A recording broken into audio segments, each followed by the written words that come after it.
Here we are on the show finally, Mukhunde. Welcome. Thanks, man. So happy to be here. Yeah, dude, we're finally getting it done.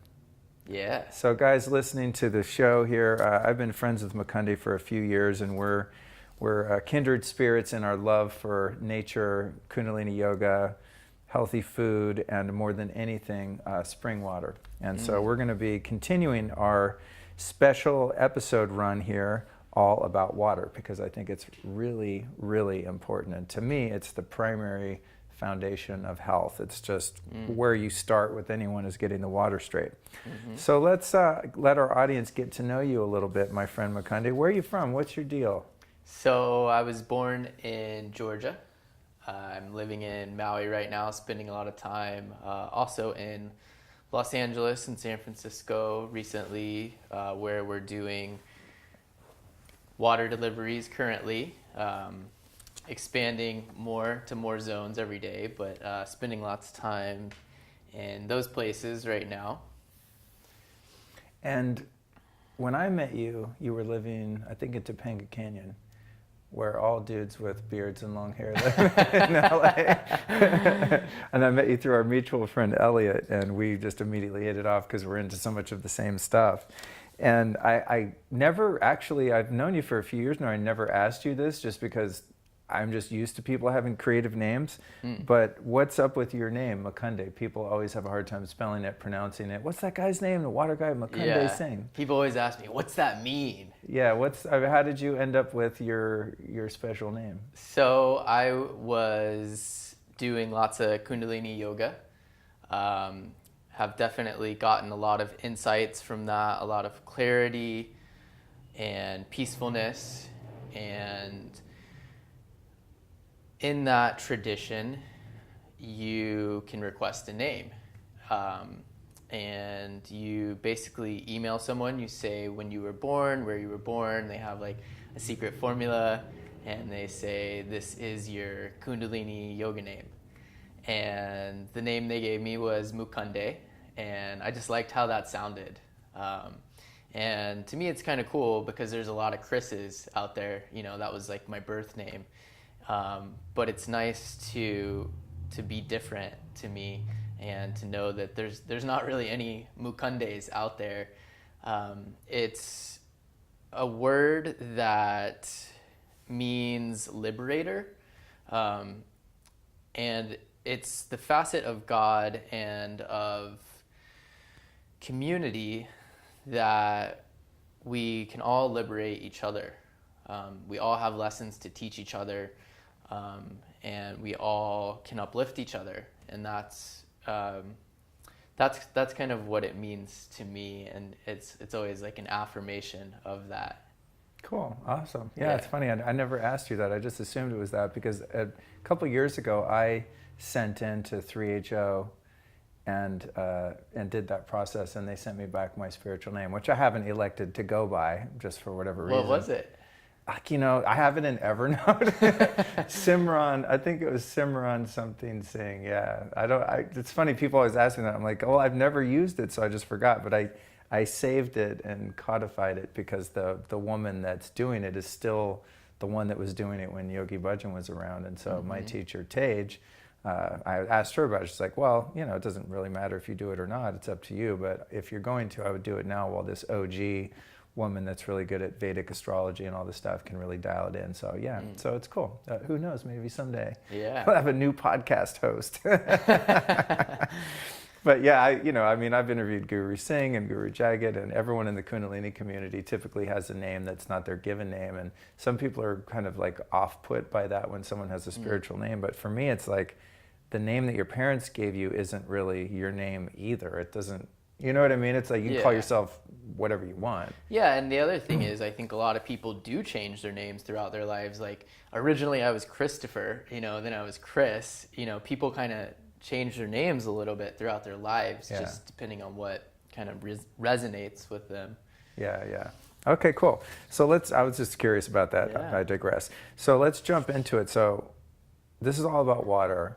How did you first get into spring water? Do you remember the first moment you went out to nature and collected true water from a mountain? I do. I remember the experience vividly. I was with my grandfather in the North Georgia mountains, and we were hiking, and we stopped, and it was just a stream. It wasn't even a spring, which we know now is not, sometimes it's a great source for water, but it can be a lot more dangerous than drinking right from the spring head. But nonetheless, if you're high up in the mountains and it seems super clear, I mean, a lot of times it's a great source. And I just remember feeling amazing, like drinking that, like, whoa, you can drink this, That's funny, dude, because my first experience with drinking spring water was with my grandmother. And it wasn't even a thing. It was just like on Sundays we'd go up into the mountains in Colorado and just collect water. I was so young. I mean, probably, I don't know, 5, 6, 7 years old or something. And so it wasn't even like, I was like, oh my God, we're going to get water. It's just, duh, of course. Yeah. And then we'd have a jug of it that would last a few days or something like that on the kitchen counter, Yeah. So that was your first experience. And then was that something you did periodically throughout your life, or did you then pick this practice up again later as an adult? Yeah, so I totally kind of forgot about that. And then I started following the teachings of Daniel Vitalis. And what he said about the benefits of spring water just totally made sense.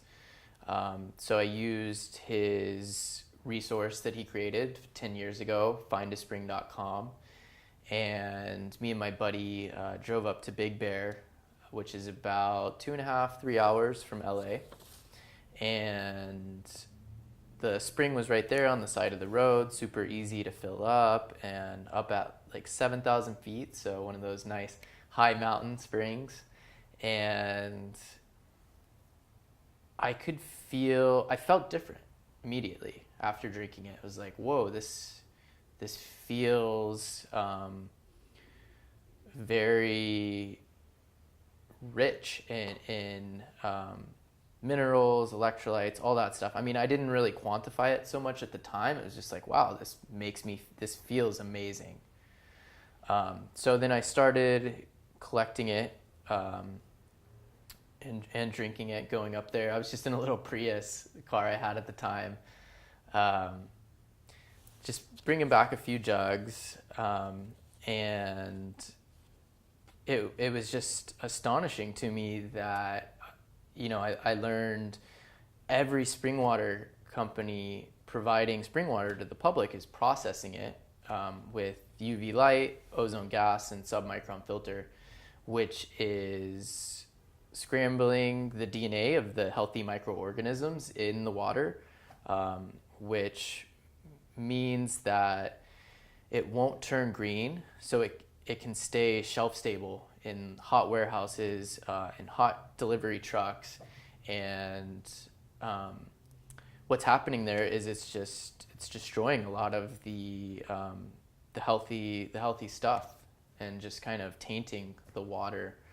So I actually had a neighbor who wasn't able to breastfeed her baby, and the baby wouldn't latch to her breast, and doctors said it was because she had a mineral deficiency.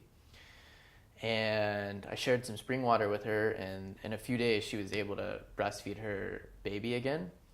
So that's when it just felt like a clear sign, like more people need to have access to this.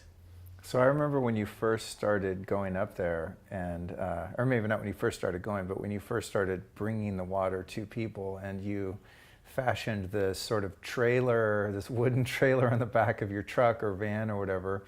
And so at what point did you decide, yeah, cool, wow, no one has access to this water, and I'm going to be an entrepreneur and start a company delivering this water to people?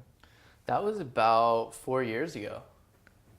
So yeah, quite some time, and it's just slowly grew, mostly from word of mouth. People just, they feel good, and they tell their friends, and yeah, it's been a long journey, many different springs along the way. Tell us about what happened when you were going up to the Big Bear Spring, and you were getting water from that particular one, and then we're unable to. Yeah, so Because that's the water I was if I don't get it myself, for the past few years I've been getting my water from you. Sometimes I go up and get it just because it's fun and it's a great experience to bring friends to, but I remember you had that really great water. And for those of you listening, when you're a spring water connoisseur, such as us two nuts, you can really tell a difference between the different springs, and they have a different flavor profile and a different sort of weight and texture to them once you've kind of refined your taste. Not all water's created equal. So that Big Bear spring was really dope. But then at one point you were like, oh, whoops, can't go. Tell us that story. Yeah, so I started off with just a little handmade wooden trailer I built, and then I bought a little hybrid electric SUV. Then we started really going for it, pushing the boundaries. So we would rent a 2500 Ram truck, big old pickup truck, and between filling the truck and the trailer, we would hand rinse and fill 120 bottles at one time. So we got away with that for a few months. And then at some point, the Park Service came up and they told us we couldn't do it anymore. And was it state or federal land? Do you know? I believe it was national forest land. Yeah. Yeah. So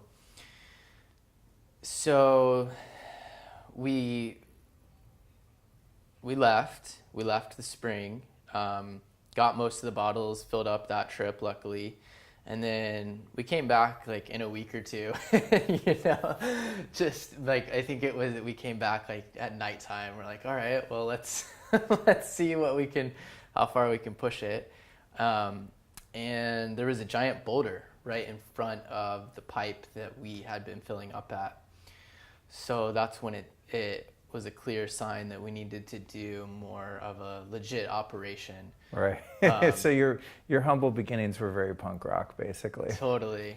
Well, I've had a similar thing happen. I have my spring that you know about, and people ask me all the time. I'm never going to give it up, because if everyone starts going, they'll shut it down or do some weird thing that the government does. But I ran a pipe up to my spring because it wasn't accessible to the road. It was a huge operation, expensive in time and energy and even supplies. And we go to Home Depot and buy hundreds of feet of this tubing and connectors and funnels and all this crazy stuff to rig it.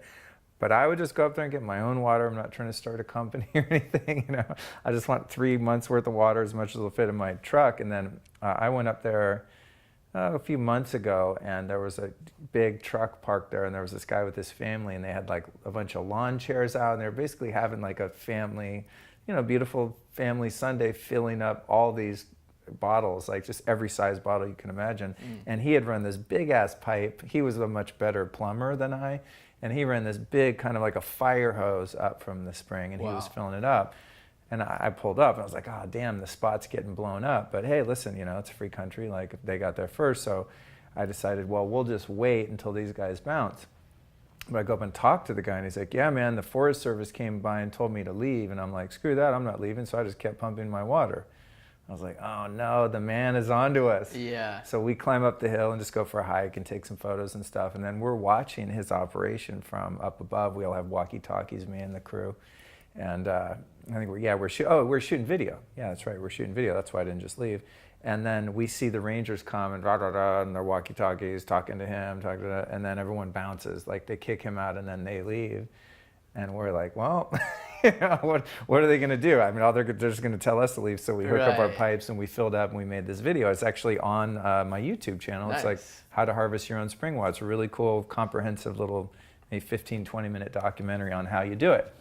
So it kind of sucks, because now, the Forest Service is sort of at odds with the public now, and what the Forest Service told that guy, which is a valid law, I mean, it's on the books, is that a private citizen that doesn't own that state or federal land cannot legally divert water to another location using pipes and all that kind of stuff, So it's like, the technicality of it I guess, got you at one point. They're like, okay, this Right. is a commercial operation. This isn't Yeah. a couple backpackers coming by and Yeah. filling up their little, water bottles. This is like a full-on truck and trailer. So you got aced out of the Big Bear spot. Then what was your next move? I remember you had quite an adventure for a while of exploring different springs and stuff. So what was the next part of the journey like? So yeah, I felt bad about the Big Bear spring. It's kind of like, dang, we just brought all this heat, and then now people can't access this pipe to get the spring water. So one thing that was good, we actually went back and we hammered in a new copper pipe that's even closer to where the spring head is. So that felt good to do that, just so people know that spring is flowing right now. Right. Again, and Did you ever have the Big Bear spring tested? I did, yeah. Yeah, it's clean, legit. No, Super clean, yeah. no bacteria, pesticides, heavy metals, weird stuff. No. Cool. So yeah, after the Big Bear one, we started going to Ojai, to another national forest. And it was kind of the same deal, like the one where you had to connect all the hose. Dude, the Ojai one is treacherous. Yeah. That's even harder than the spring that I go to. Yeah. Oh, really? Yeah. And the Ojai water is like, But it's funny. It's not It's like as you good. said, like that would be the best day of the week for me. Like, oh, cool. I get to like go hike in the mountains and like be physical and like bring back this beautiful water. It's like, it's a fun adventure and way to work out, Yeah. Yeah, I know, dude. You were like in beast mode when you were hauling those water I bottles. was, yeah. I mean, you guys watching on Facebook Live or Instagram Live, you're not like a huge rip guy. You're not a mesomorph, like football player body type. You're very lean. But dude, you're jacked. When you used to bring the bottles into my house, I was like, Jesus, dude. This guy like get these huge 5-gallon glass carboys. I mean, have you ever weighed one of those? Yeah, they're like 50, 55 pounds. Yeah, they're no joke, man. They'll throw your back out real quick if you're not careful. They're intense. Actually, the first time I went up to the spring that I go to, I didn't realize how far from the road it was, so I brought a bunch of 5-gallon bottles, and then I carried one empty one up to the top of the hill where the spring is. Oh, wow. And just getting an empty one up there was treacherous. But then once I got to the top, I was like, well, I didn't come all this. It's a 2.5-hour drive from LA. I'm like, I didn't come all this way and spend my whole day, almost bust my ass getting up this hill to go empty. So I filled it up. And then it was like no way I could carry it down the hill. It would have been really dangerous. I mean, if you drop one of those things on your foot, you could literally like cut your freaking foot off, Oh, yeah. So I basically just scooted on my butt down the hill the whole way. But it's all rocks. It's like a ravine it's just gravel basically, So I'm like sliding this glass bottle, screeching down this gravel for, I don't know, it's probably at least 100 yards down this steep ravine. And it was so gnarly and dangerous. So it's fun, but it's also, it's a workout, like you said, For sure. For sure. All right, so the Ojai Spring, still public land. You're still not totally legit. Well, not totally. You're not at all legit in terms of the legality of where you're getting the water in terms of having permits and water rights and things like that. So then, what was the next phase of like, okay, wow, if I want to make a real business of this and not just slang water to my homies, then what was the next the part of the journey where you actually had to go procure water rights and things like that? So I was searching all over California, and it was during the drought, like one of the really heavy drought years. And in my mind, I was like, oh, I'll just get a property with like a spring on it, and like we'll just do it like that. And for whatever reason, I didn't really find a spring that was like felt really good. And then I was traveling all over to really find the best source. So I ended up all the way up in Oregon, and someone told me about Opal Springs. And that spring is flowing out of a lava tube, 108,000 gallons per minute, with fire agates that look like opals. And it worked out really great because there's already a bottling facility there. So they can triple wash and rinse all the bottles for us. They can help us with storage.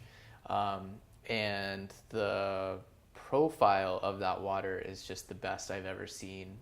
Abundant in the 4 primary electrolytes, got lots of the rare beauty mineral silica, and it's super, super pristine. It's the water is dated to be on. It hasn't been on the surface of the earth for at least a few thousand years, so it's doesn't have any industrial age contamination in it. Right. And you find that out from sending it to these very scrutinizing scientific labs where you send them actually samples of the water. Right. And they run it through a series of tests to determine it's free of pathogens and bacteria and industrial pollution and all of that stuff. Mm-hmm.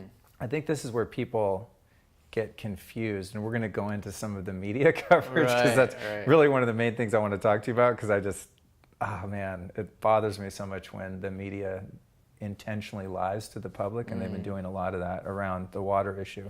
But I think what people need to understand is the difference between where water is in its life cycle, right? As you're mentioning, this water hasn't seen the light of day. It hasn't been exposed to the surface of the earth in hundreds or thousands of years, right? I mean, even if you got water that hasn't been above ground for 200 years, you're pretty good. Yeah. And this is the thing I think people don't realize is oh God, it's so frustrating explaining this to someone that's so indoctrinated into the domesticated existence that we have. But when you go buy a water filter that's 6 to 8 inches tall, it's made out of a lot of the same stuff that's elements of the earth to filter that water. But when you're getting true spring water, it's thousands and thousands of feet of that filtration material that water has to pass through to get up to that 7,000 feet, totally spring where it comes out. So it's like people are afraid of not drinking water that's filtered for 6 inches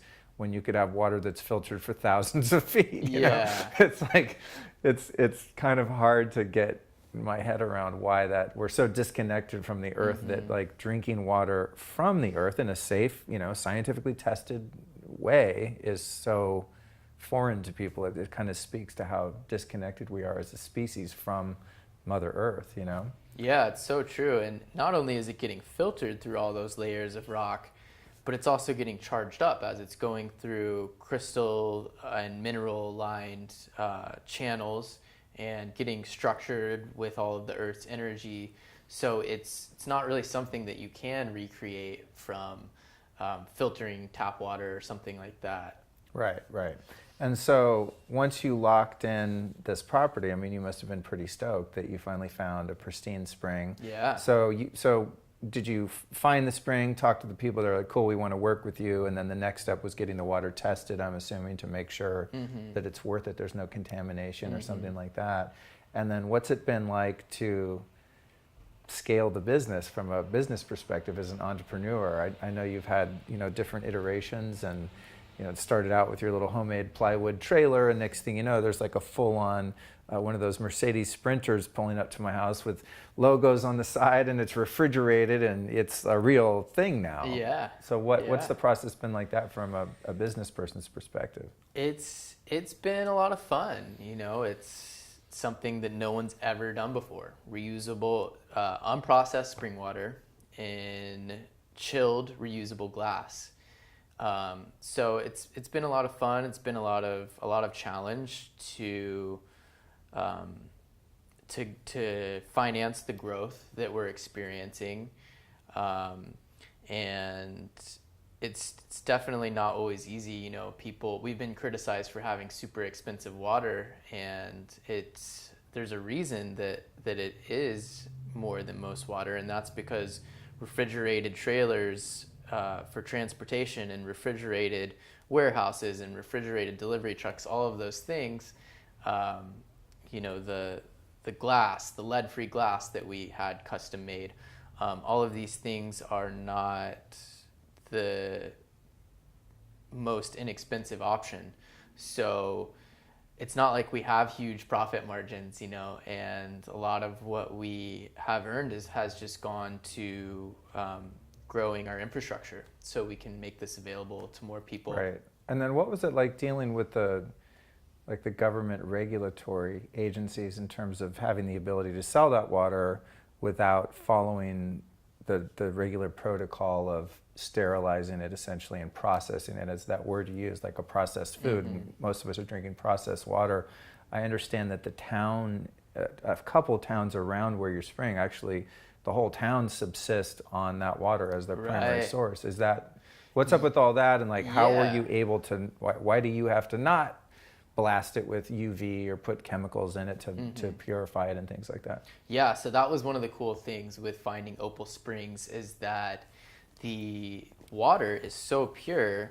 The town where the spring is at Madras, Oregon, has been drinking it unprocessed out of their taps with zero chlorine, zero fluoride, zero anything for over 50 years. And no one's ever gotten sick.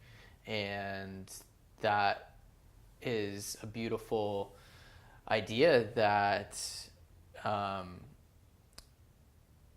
is in a few other places like Mount Shasta, a few other little towns around the country, but kind of more of a rare thing. But that definitely was great to give us the proof that it's totally safe to be drinking this spring water unprocessed. Right. And then in terms of, did you find that you were able to not have to follow the same protocol in terms of putting the chemicals in it and stuff because it comes from that specific place, and the regulatory agencies are like, yeah, cool, this one spring we know safe, the whole town's on it, so go ahead and sell it to people in bottles? Yeah, I was pretty surprised that, they were pretty much saying, they've said like anyone can really do this for the most part. I think it really helps that we have that history of the town drinking it. But really, I think the reason that other companies aren't doing this is because when you process water, it makes it shelf stable. So it can sit in hot, toxic plastic bottles in 100-degree warehouses and highway transportation trucks and just never go green.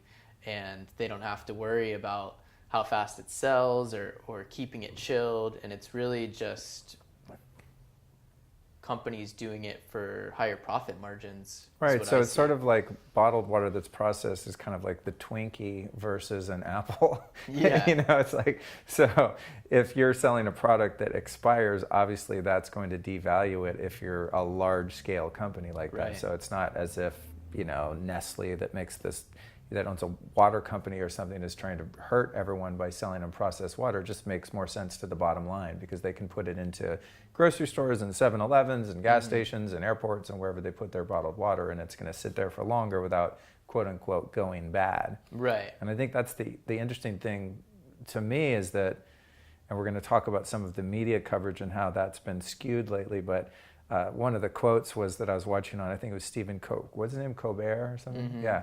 He's like, and this Mukhunde guy says that his water turns green, so it's good. And he totally reversed reality in the way that the media does and took everything out of context. But just so people understand, like, if you have a water that's processed and shelf stable, it's never going to grow algae, right? So it never turns green. And so if water is truly natural, if it's exposed for a period of time to oxygen and to sunlight, if there is DNA in that water that hasn't been, as you said, it hasn't been altered, then there is life force in that water, and it's going to turn green and grow algae. Yeah.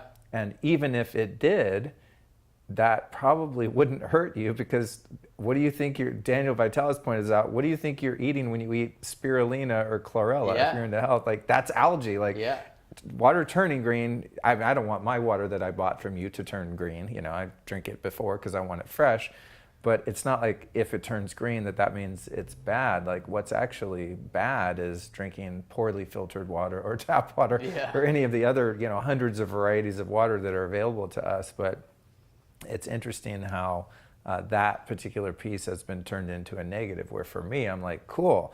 If my whole body is essentially a fish tank that's full of water, I want water that is able to support life. Yeah. That's just on a non-scientific, fundamental, common sense level. It's like, I want to drink the water that actually can grow stuff, Yeah, and from a scientific level, it was really cool to see last year we got a independent lab analysis of the Opal Springs water, and it verified that there are 5 probiotic strains in the water, at least 5, that just aren't in any other food source.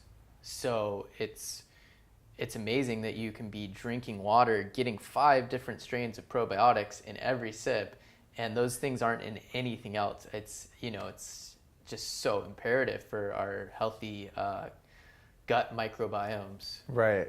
Yeah, because I think if any of us have our guts tested, we're probably missing a few thousand varieties. The diversity of our gut biome is really low compared to how it would have been a couple hundred years ago before antibiotics and everything like that.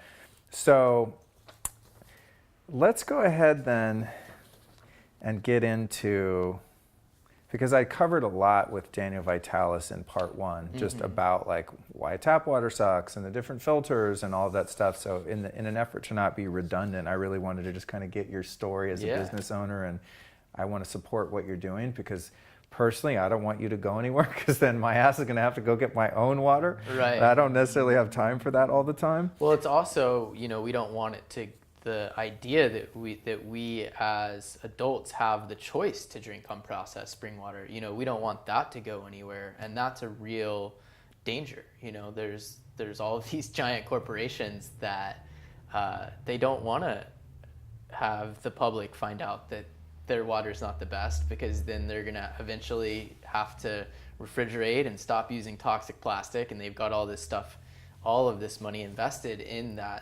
that old way of doing things. Right. Or I should say the newer way of doing things. Yeah, the old way of doing things is how we got here in evolution, because like people that are just so mad. It's funny to see the headlines, right? Like, yeah, dude, new fad. And I want to get into that. Yeah, this new fad of people collecting spring water. It's like new fad. The new fad is putting water in plastic that leaches chemicals into that you put in your body and disrupt your endocrine system. Like, that's the new fad. The new fad is, because the population's grown and it's potable water. It's been necessary to sterilize that water. It's awesome. Thank God.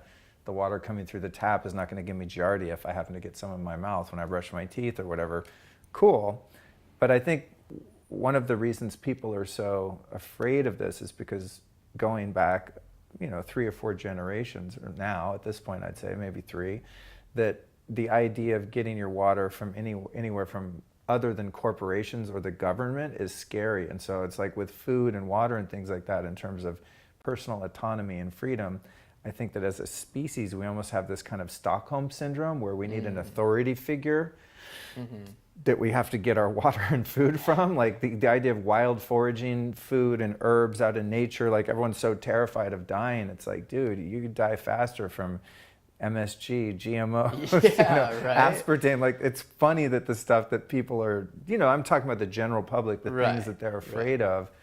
A lot of it is, to me, very propagandized by, as you said, the big food, big water companies, where they want us to be afraid to have autonomy and to take responsibility for our own health and the food and water that we're putting into our bodies. So there's seemingly somewhat of a concerted effort to discourage us from doing that. And because media is so powerful over our consciousness, that we go along with that, and we actually have become afraid in many ways of something that's so inherently beautiful and natural.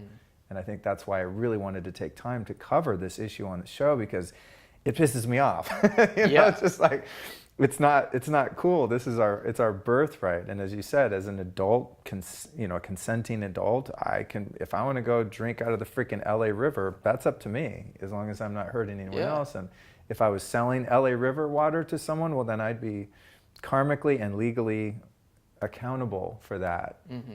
What you're doing is not that. What you're doing is selling water that's been tested by a third-party lab that's very scrutinizing.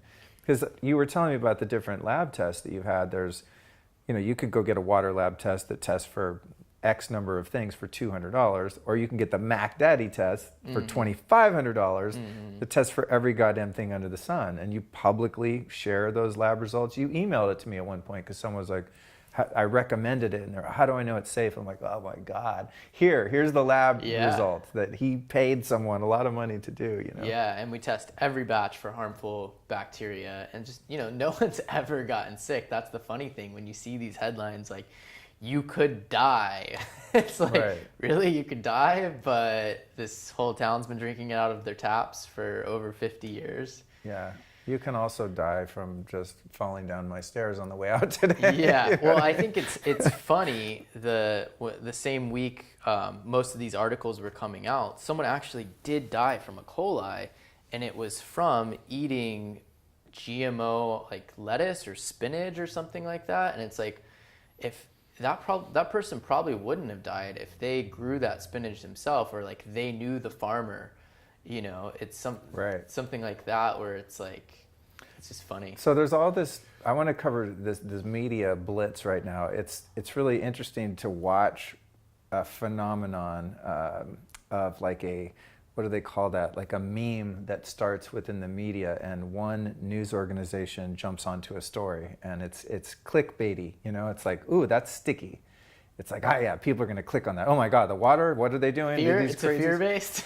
Yeah, exactly. Is this going to make people afraid? Cool. That means we're going to sell more advertising. Yeah. So all of a sudden, I forget what the first one I saw, but I saw something about, I think my partner Lauren texted me something, because she always clowns on all my hippie stuff that I do. She's from the city. She's not down with all this stuff to the degree that I am. So she's like, look at your water people. Everyone's clowning. And I was like, what the hell? And then I start reading it, and there's all this misinformation. There's just all these things that literally just are not factual. They're untrue.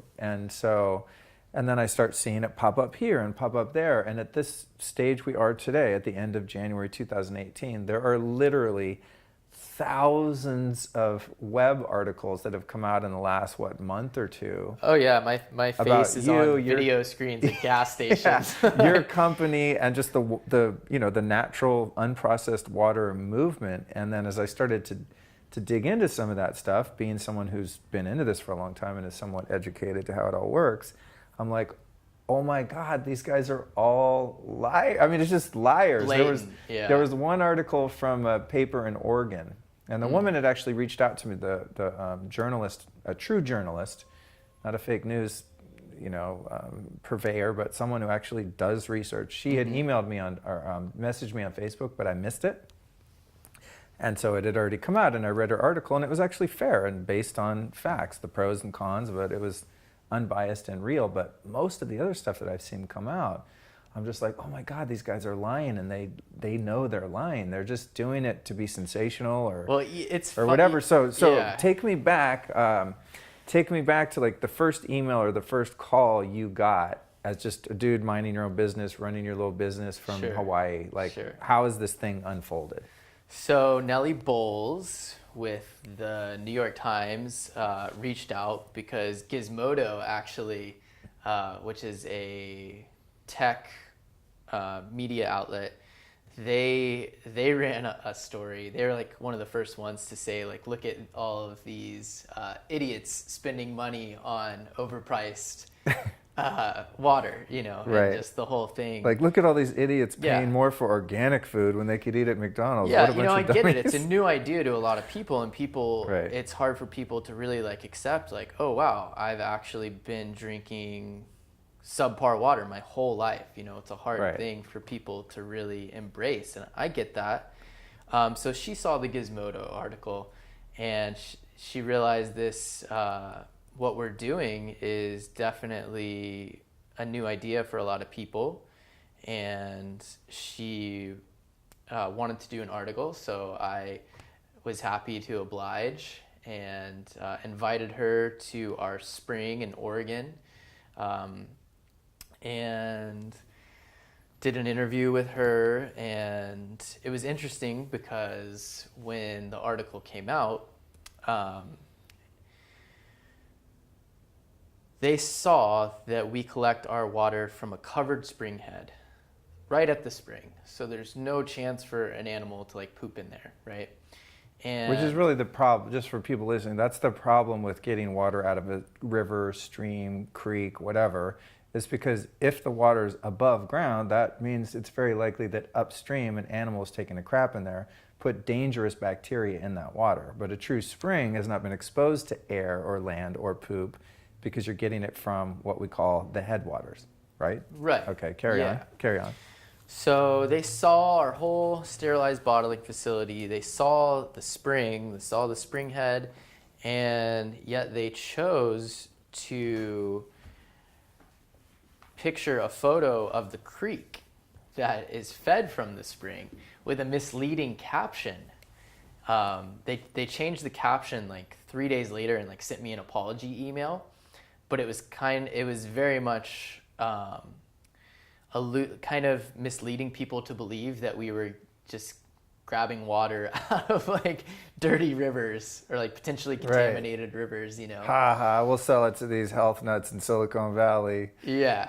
Well, that's one of the ones that I saw, and I'm like, no, that's not where the water comes from. And it's very clearly implied that. But that's more newsworthy though. Like, do you want to read a story about a cool guy doing a great service to humanity, doing it the right way, it's safe, and it's really healthy, and it's helping so many people? I mean, how boring is that? The news doesn't thrive on that. The news thrives on like, look at these idiots, us against them, or you should be afraid because of XYZ happening, you know? So, I mean, I can see from, if I own the New York Times, lying and making up stories that aren't true or misleading people would be better for the bottom line than telling a boring story about a bunch of nice people doing nice stuff.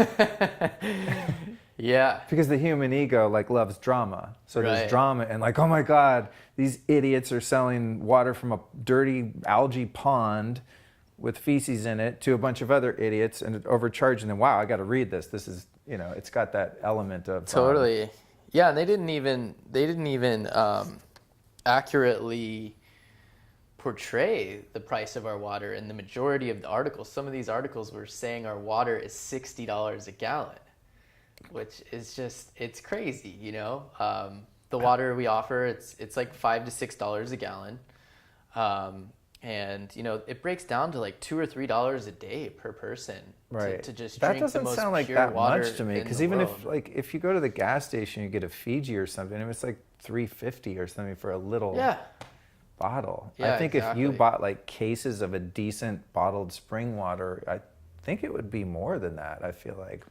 In a lot of cases, it would be, and with that, you're not only paying the expense of the water, but you're paying with other people. You're paying the expense of these single-use mostly plastic bottles that are not only toxic for humans, but super toxic for the planet. 900,000 single-use plastic bottles ending up in landfills or oceans every minute.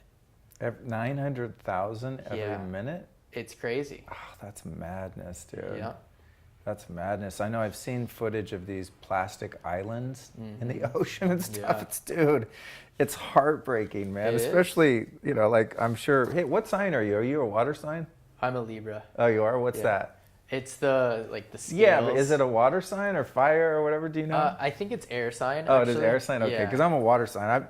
I love water. Anywhere I go, like I'm all about finding hot springs. Yeah, finding the water to jump in, swim in, drink, whatever. So as someone who really loves water and I love the ocean and tropical areas and stuff, it just makes me so sad using that plastic. I try whenever possible. Obviously I'm like super hardcore about recycling, but I also just try to avoid buying things in plastic if possible. Yeah. And of course for a number of different reasons, but just environmentally, and when you go out to nature, you start to see that more. Like whenever I'm spearfishing in Maui, there's certain places I'll go and you'll swim into like a field of plastic. Are you serious? Yeah, it's even out in Maui. Oh, that sucks. I know, man. Most of the island's pretty good, but there are some places, and it's just really, you really see like, wow, this is really destroying the ecosystem.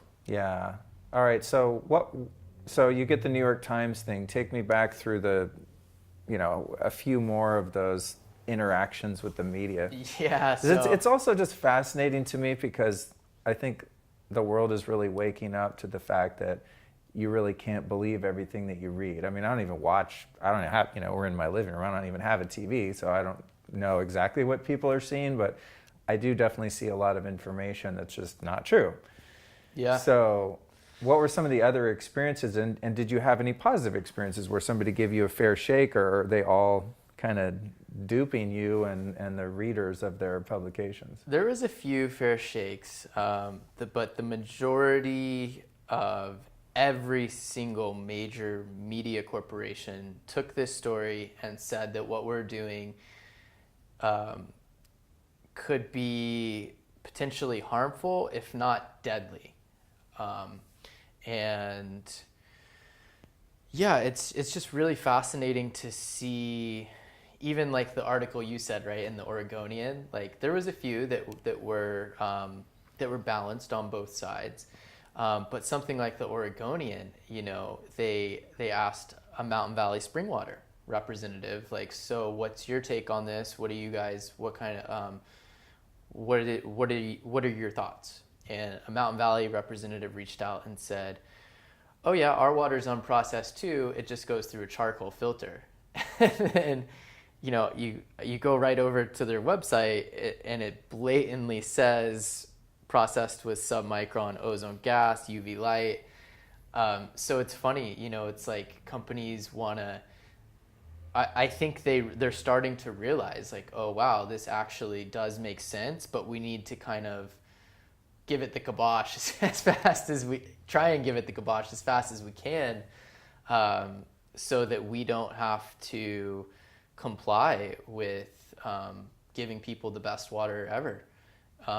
And yeah, it was, it's frustrating when you get like 30 one-star Facebook reviews, and you've already had like 50 5-star reviews from like super happy customers, and then you just get a lot. We've received just a lot of people that it really upsets them, and just a lot of corporations that are very upset. Like I said, my face is like on gas station video screens like around the whole country, just trying to discredit the science and the safety of what we're doing.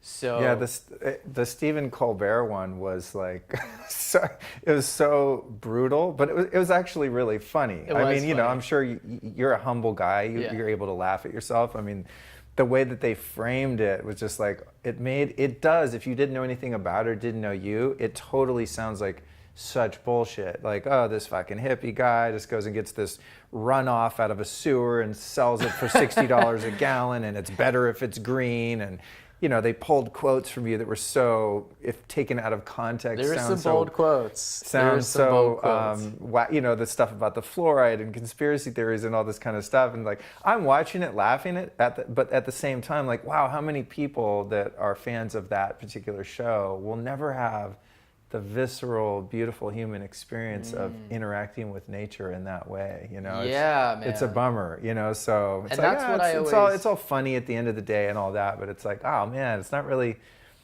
doing humanity a service other than entertaining them for a minute. And lucky for you, you don't have a really fragile ego where you're gonna like go slit your wrist because someone laughed at you on TV. It's I know what the truth is, and we've maintained 99.2% of all of our customers after all of this false media info. So I know what we're doing is healing people every single day, and just people are so grateful. And yeah, it's like you said, it is kind of discouraging where people look at what I'm doing and say that I'm just some money hungry dude like duping people, when I collect my own spring water. I always tell people that they should go and collect it themselves as the first best Dude, you option. don't even wear shoes, bro. I've yet to see you running up and down Rodeo Drive spending all that money you're making. Like, I get a feeling that's not what motivates you. Yeah. You know. Yeah, so and that's where that's funny. something like our initiative to give Like you're rolling around in a Maserati, like ha ha ha ha. You know, Yeah. like I'm just making money. I don't think that's the game here. It's not, and that's why we are working with Daniel Vitalis to commit 5% of all of our profits to Find a Spring, to the Find a Spring project, to offer things like free tests for local springs in the community. That's so awesome, dude. Yeah. Tell people about Find a Spring for those that maybe didn't hear the segment with Daniel or unaware of what that site does. So it's an amazing website that is available in most countries across the whole planet, where people find springs or know of springs and then they post them onto the website. And anyone can look on the map and see where there are springs in their areas, and what people's experiences have been at those springs. Sometimes people do post test results, and it's just such a cool, priceless resource that I have used countless times.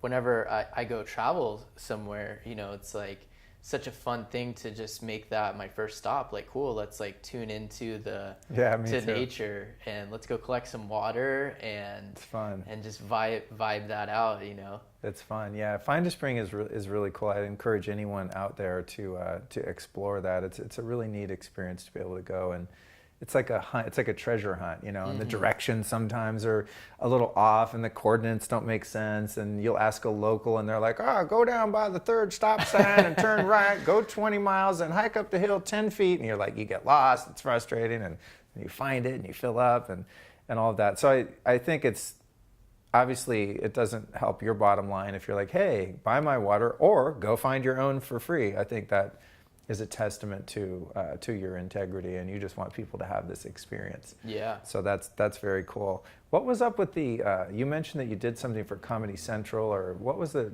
I forget what it was. Some TV show or something. The Daily Show. The Daily Show. What was? Has that come out yet? No, it'll be out in a week or two. Oh, cool. So we'll Yeah. put as many links to these controversial media stories and coverage in the show notes and all of that. But what was the deal with that particular show? So, you know, I mean, it's the Daily Show. It's on Comedy Central. They're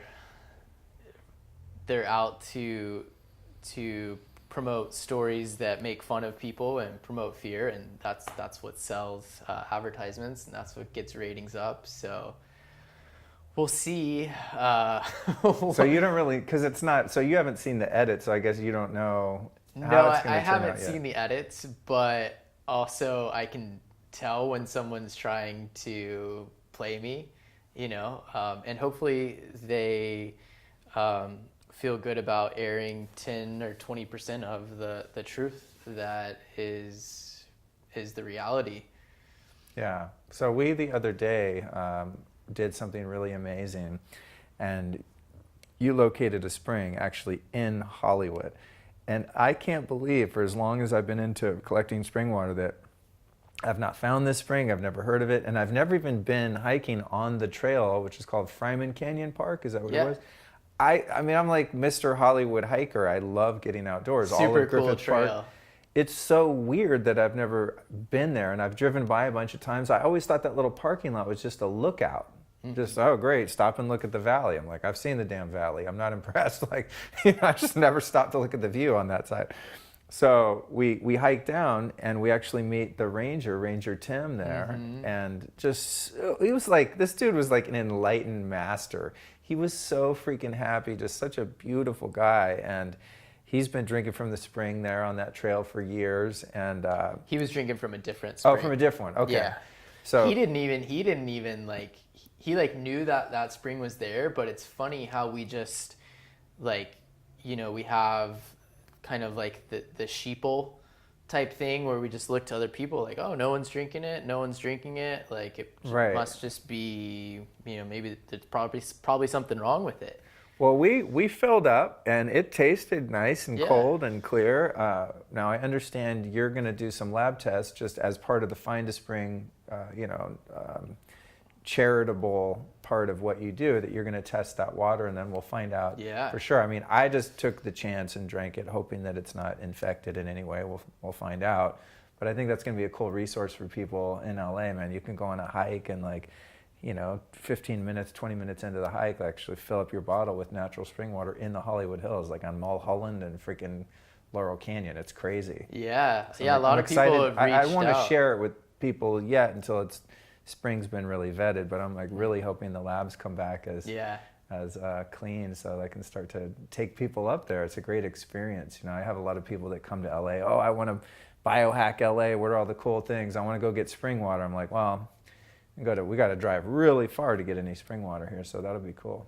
Yeah, man, it's amazing when you start to keep an eye out for springs. I was just hiking one day and I just saw the spring coming out in the middle of the drought, and I was just like, wow, what a trip. Oh, that's how you found that one? Yeah. Oh, wow. Yeah. So it's like all of these, there are so many springs out there that the community might just not know about or has some type of fear about. So it'll be interesting to see once people start tuning in more to what just looks like runoff coming Right. out of the side of a mountain is actually like a super treasure. Yeah. Okay, so what's next for live spring water? You got any plans for expansion, or in your dream, what would this thing become if you could have it be what you want it to be? Yeah, we're very excited to be expanding our California area of delivery very frequently. Right now we're delivering from San Diego all the way to north above San Francisco, like all the way up to Santa Rosa.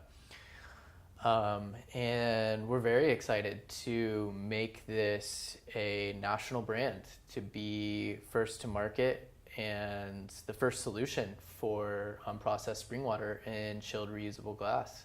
Cool, man. That's awesome. So as you see it, the spring obviously has enough water. It's never running out. Like, in other words, if you don't collect that spring water, it just goes back into the water table. It just becomes a stream somewhere and goes back in the ocean, goes back up into a cloud. Cloud takes that rain or snow, drops it back in the mountain. It just keeps going. So this way it's just going through people's bodies.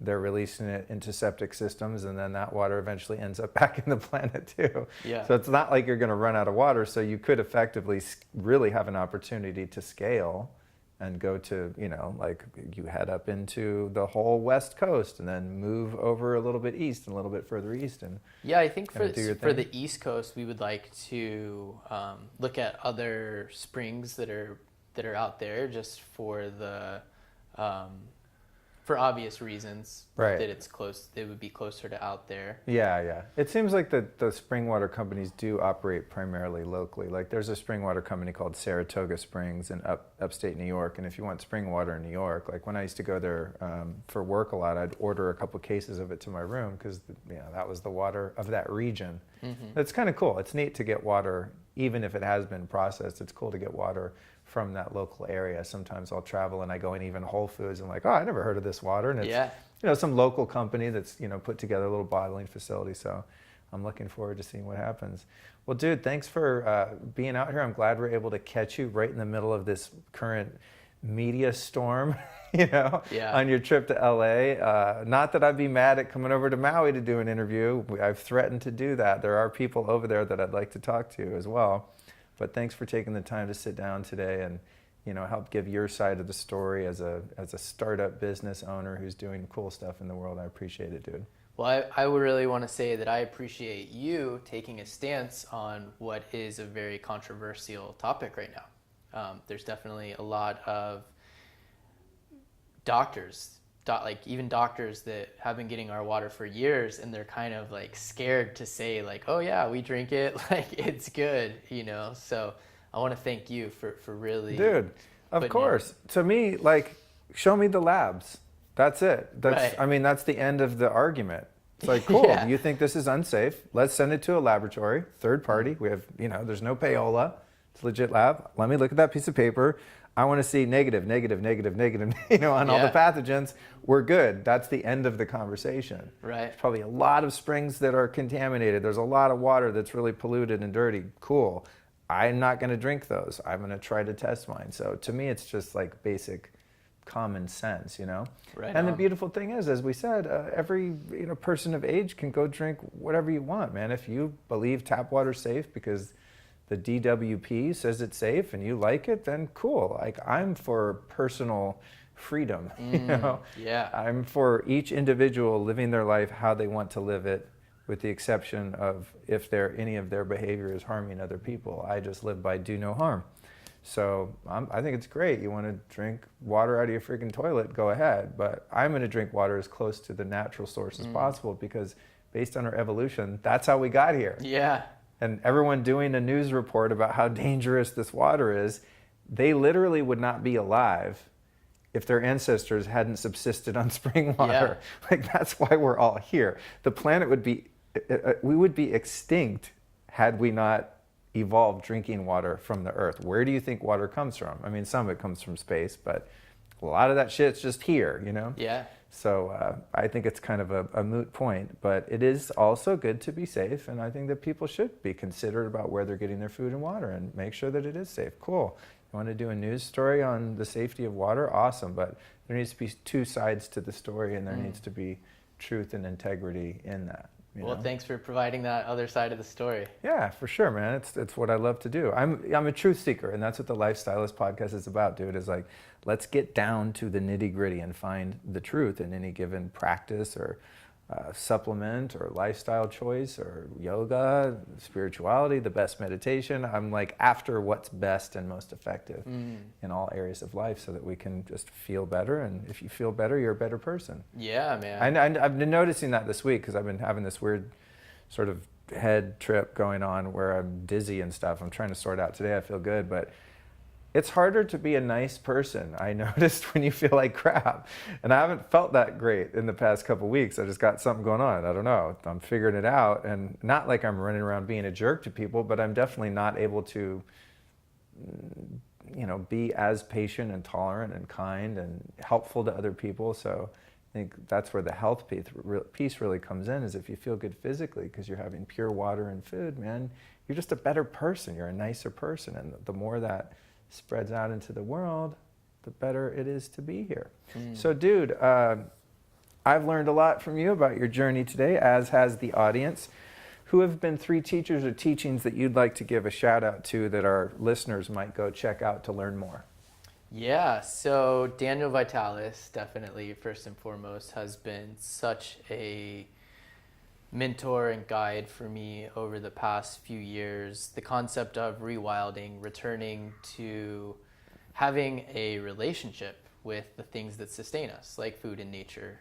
One of the things he advocates is doing a lot of hunting and foraging, like humans have done for the 99% of our existence. It's like exercise with the added benefit of bringing home fresh, wild food, which is just the best choices that we can make.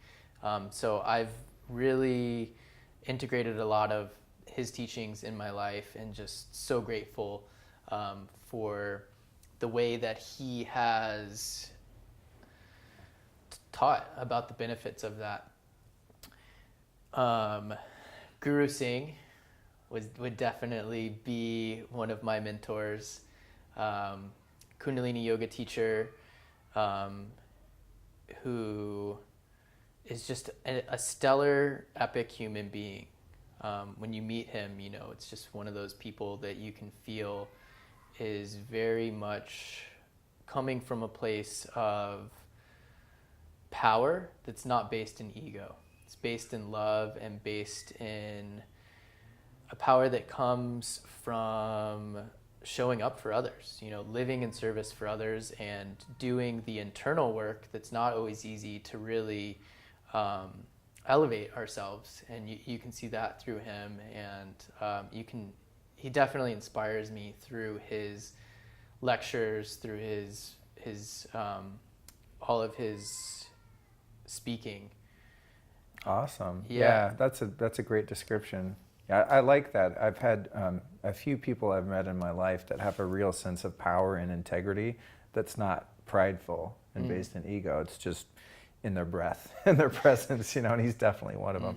All right, so I like where we're going with your first two because they're both guests on this show. Daniel will have been on 3 times, my first 3-time guest, and then recently posted our Christmas 2017 special episode with Guru Singh, which was really meaningful to me.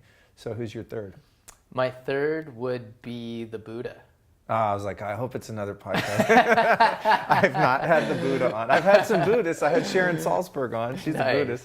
Yeah, okay, cool. Yeah, and I really respect what the Buddha did coming from a place of high royalty.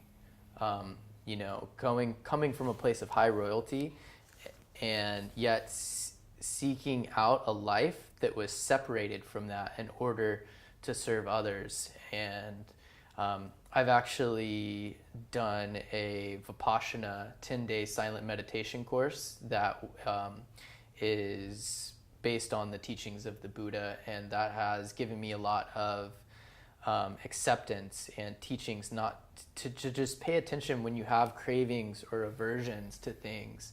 And it's really helped me to just